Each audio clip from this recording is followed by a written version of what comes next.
Hadirin jamaah Jum'ah rahimakumullah.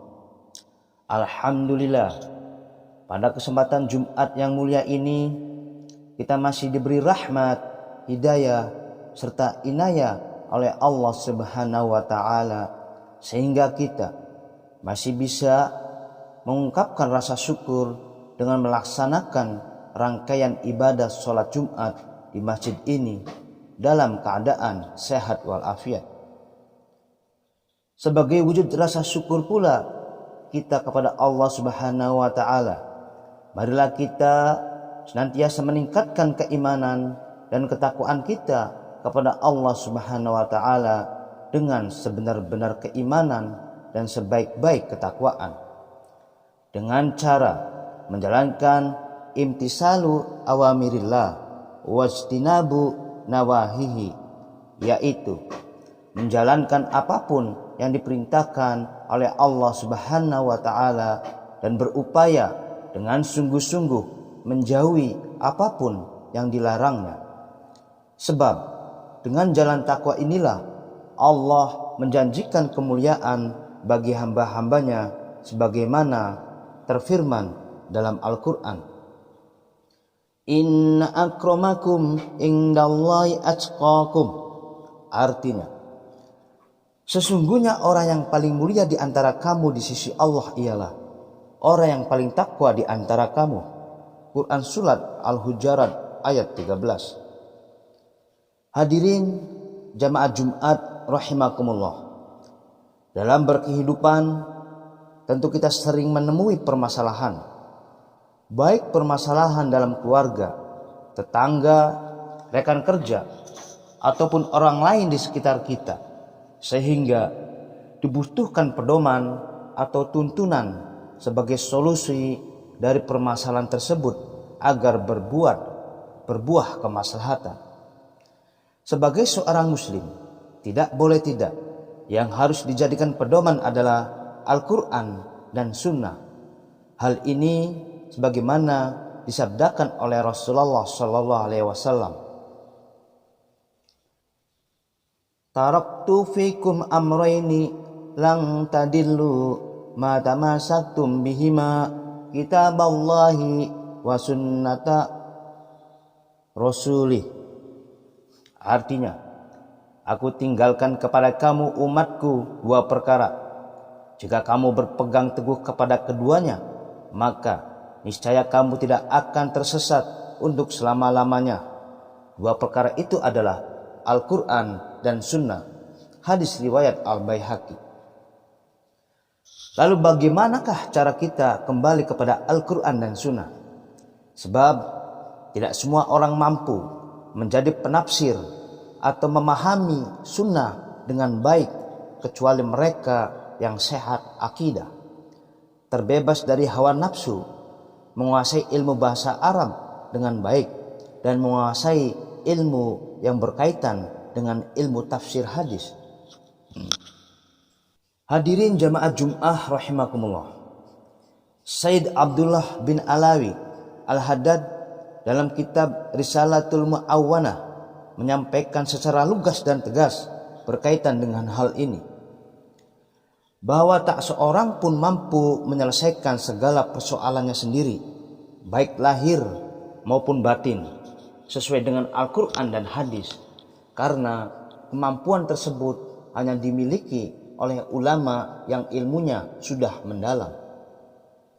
Dengan demikian, jika kita menghadapi suatu masalah yang tidak mampu diselesaikan sendiri, maka kembalikanlah permasalahan itu pada orang yang dipilih oleh Allah sebagai tempat kembali, yaitu ulama.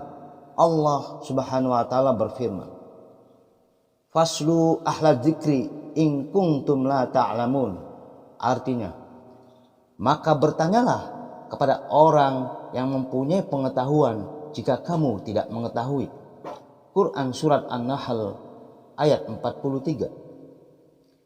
Yang dimaksud ahlu dzikr adalah ulama yang mengetahui dan memahami sifat-sifat Allah dan agamanya, mengamalkan ilmu yang dimilikinya, selalu mencari keridhaan Allah, zuhud terhadap keduniaan, selalu ingat kepadanya, berdakwah di jalan Allah dengan akal dan kearifan sehingga terbuka baginya rahasia-rahasia Allah. Ahlul zikr inilah yang patut menyandang identitas al-ulama ar-rasikhun.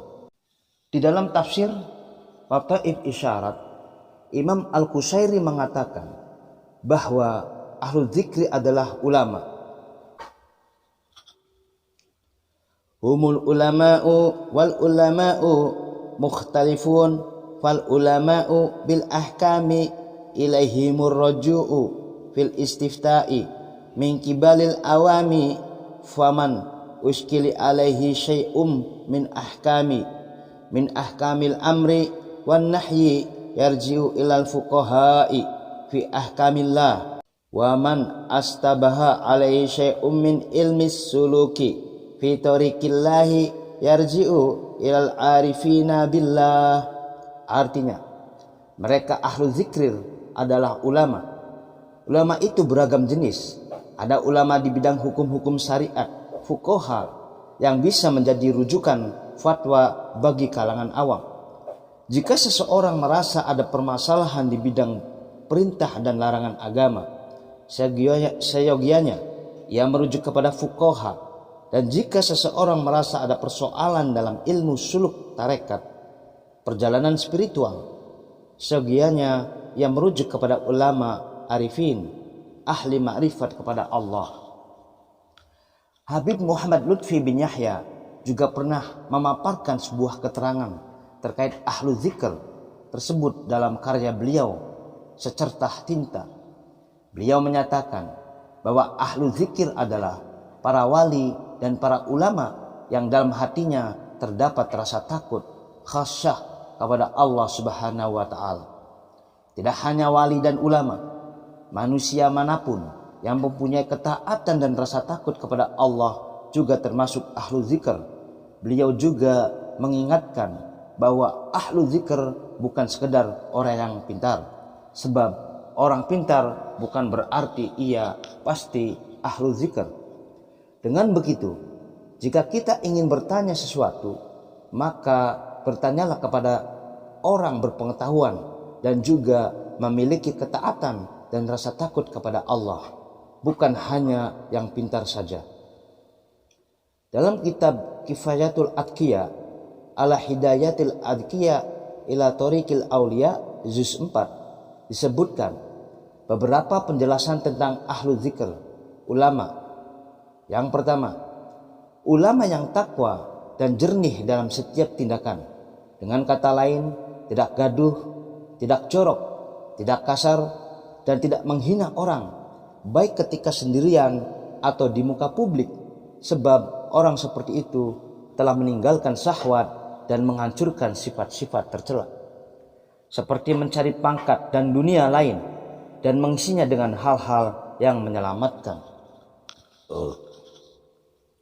Kedua,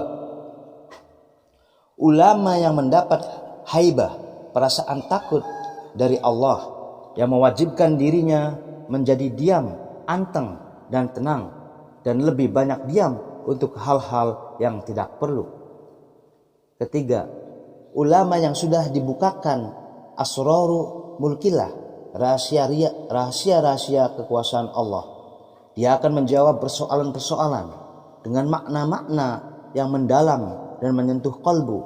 Dia tidak berhajat pada pamrih dunia lagi, sehingga resepnya menenangkan dan menyelamatkan. Demikian sekelumit tentang penjelasan ahlu zikr, ulama yang patut dijadikan rujukan sebagai tempat bertanya jika menemui masalah kehidupan.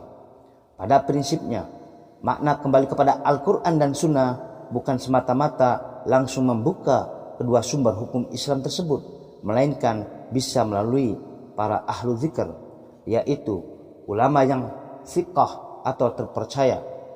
Semoga kita dimudahkan untuk bertemu dengan para ahlu zikr dan kita dicatat sebagai hamba yang senantiasa berpegang teguh pada Al-Quran dan Sunnah melalui para ulama. Amin. Aqulu qauli hada wa astaghfirullahu li wa lakum wastaghfiruh innahu wal ghafurur rahim.